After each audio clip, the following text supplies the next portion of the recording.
Para mí el concepto de paz está estrechamente ligado al reconocimiento de la dignidad humana, al respeto de las diferencias y a la garantía de las libertades y derechos de todos y todos los ciudadanos. Para mí la paz es un proceso de democratización progresivo y radical que permite que la violencia sea sustituida por la deliberación y por precisamente las vías no violentas de la acción política.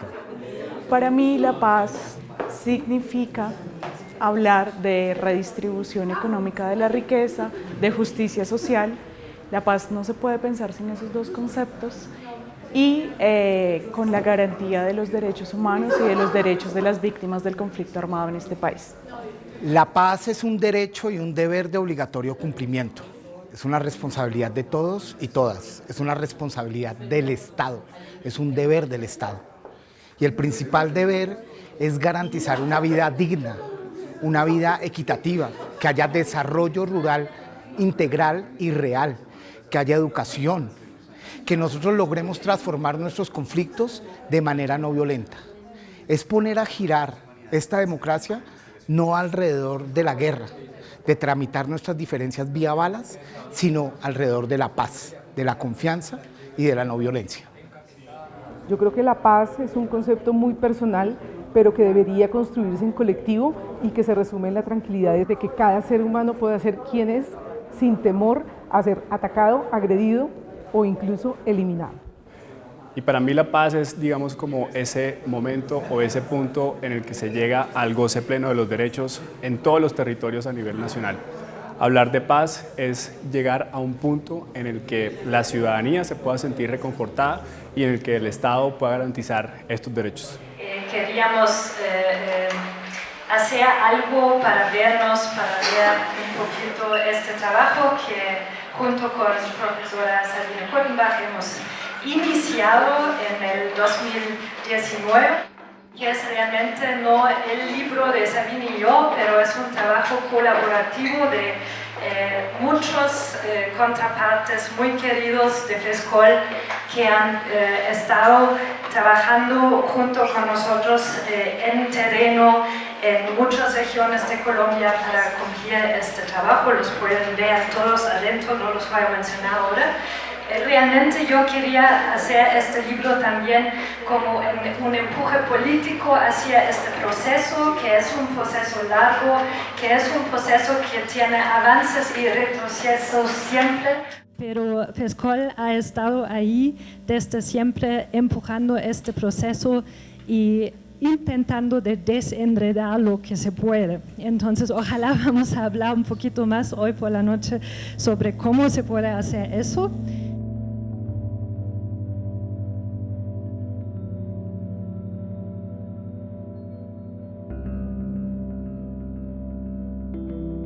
Y ahí en el Giga en Hamburgo tenemos como dos cosas que siempre decimos que nos son importantes. Uno es trabajar con contrapartes en los países sobre los cuales trabajamos académicamente. Así que no trabajar sobre un país, sino con un país y con su gente. Y yo creo que ese es un proyecto donde realmente logramos hacer eso. Lo segundo que nos es importante que hacemos Comparative Area Studies es que comparamos sociedades, problemas, conflictos, no solo en un país, sino en muchos países del sur global. Y ese proyecto aquí en Colombia ha servido como un piloto para un proyecto más grande de la Fundación Ebert, que vamos ahora a replicar ese estudio en Venezuela, en Camerún, en esos dos países ya hemos empezado. Vamos también a hacerlo en Tunisia y Filipinas, y la semana pasada me llegó la noticia que tal vez también en Nepal y en Sudán del Sur. Así que vamos a tener como un ámbito muy grande de países con muy distintos procesos de paz o no procesos de paz, y donde queremos ver la paz, qué es lo que significa para la gente y cómo se pueden brindar puentes entre nociones y percepciones muy distintas de la paz. Estoy súper agradecida porque tenemos con nosotros dos personas muy queridas de FESCOL. Julieta Lemaitre es magistrada de la JEP, no tengo que introducirles, y Iván Cepeda es senador del Congreso, y los dos son probablemente los que han avanzado, están entre la gente que más han avanzado la paz en estos días. Por eso estoy increíblemente honorada que leyeron nuestro libro y que tendrían algunos comentarios al respecto. Hay un punto que a mí siempre me llama la atención y lo vi a través del libro, que es que de todo el espectro político, cuando uno les dice o les pregunta cuál es la solución, o sea, qué es lo que hay que hacer, te dicen el Estado tiene que estar en todo el territorio nacional, hay que llevar, y no el Estado como seguridad, el Estado como carreteras, como salud, como educación. La gente tiene derecho a tener el acceso al Estado social de derecho, sin importar la orientación política. Entonces me llamó la atención verlo también en esta encuesta que ustedes hicieron. Cuando empiezan el capítulo, hacen una referencia al artículo 22 de la Constitución, que la paz es un derecho y un deber de obligatorio cumplimiento, que es un artículo enigmático en realidad. Cuando se aprobó por la tosudez de Diego Uribe, que insistía que eso tenía que estar allí, contra todos los demás que le decían que un derecho es algo que un juez tiene que poder hacer efectivo, y que si no, ¿cómo va a ser un derecho? Hasta que agotó a todo el mundo y dijeron, pónganle a este señor su derecho, a ver si podemos seguir y hacer la Constitución. Y ahí quedó el derecho. Y de alguna manera es un derecho vacío, no solamente porque es difícil que un juez lo haga realidad, sino porque es un símbolo, un significante vacío, como decía la Clau, alrededor del cual se genera un acuerdo político, porque cada uno piensa que la paz es lo que piensa que es, y entonces todos nos ponemos de acuerdo con que vamos a hacer la paz. Y como muestra el libro, es mucho más complejo que eso, tiene muchas capas, y ustedes le meten casi que todas las que yo he oído, ¿sí? Todos los sectores sociales están allí, todas las regiones del país, los modos de producción económica, los pueblos étnicos, todas las dimensiones del problema. Hay capítulos más conceptuales y luego hablan de los actores, casi que uno por uno, los reincorporados de las FARC, en los espacios territoriales, de los asesinatos de líderes y lideresas, todos los actores, mujeres, jóvenes, pueblos étnicos, disidencias sexuales y de género, actores externos, internacionales. Y generalmente cuando la gente habla de paz, habla de lo que entiende por la paz.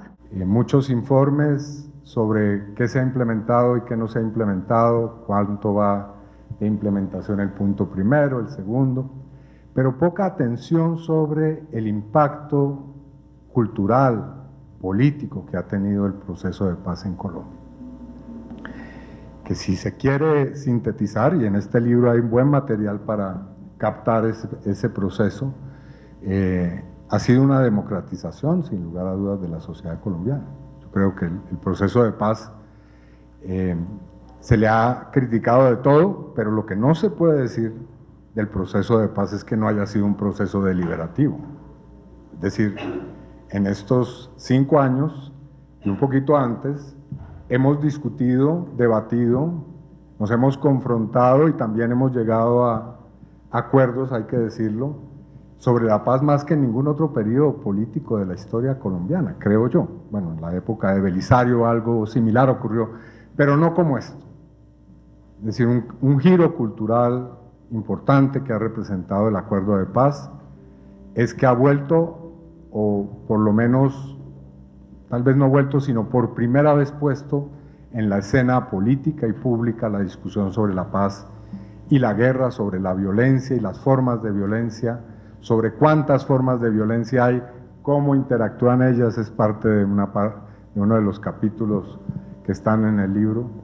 Entonces, el proceso de paz no es simplemente la implementación de un acuerdo, es todo lo que ocurre alrededor, y eso que está ocurriendo yo creo que es profundamente saludable, y es una inmensa discusión que yo espero se profundice, porque algunos quieren simplemente reducir eso a una polarización extrema de la sociedad.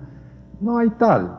Yo creo que es sano que la sociedad colombiana discuta, incluso que discuta desde posiciones radicalmente opuestas, siempre y cuando lo haga, obviamente atendiendo las reglas de la democracia y excluyendo la violencia, como se ha dicho tantas veces, del debate público. Y creo que un efecto muy saludable del proceso de paz es que los movimientos sociales y comunitarios hayan tenido una escena política distinta. No que ha terminado la violencia en contra de sus liderazgos, como es evidente, sino que por lo menos hoy el movimiento social, su movilización, que ha sido supremamente visible y que ha tenido efectos políticos muy saludables, está en el primer plano o está entre los actores relevantes de este proceso político que se está dando en el país. Entonces creo que esa reconfiguración política es parte también de esos efectos. Y además agregaría a eso, y me honra estar aquí presente con la magistrada Lemaitre, que el problema gigantesco de la verdad, de la justicia y el protagonismo de las víctimas esté efectivamente en el centro del proceso.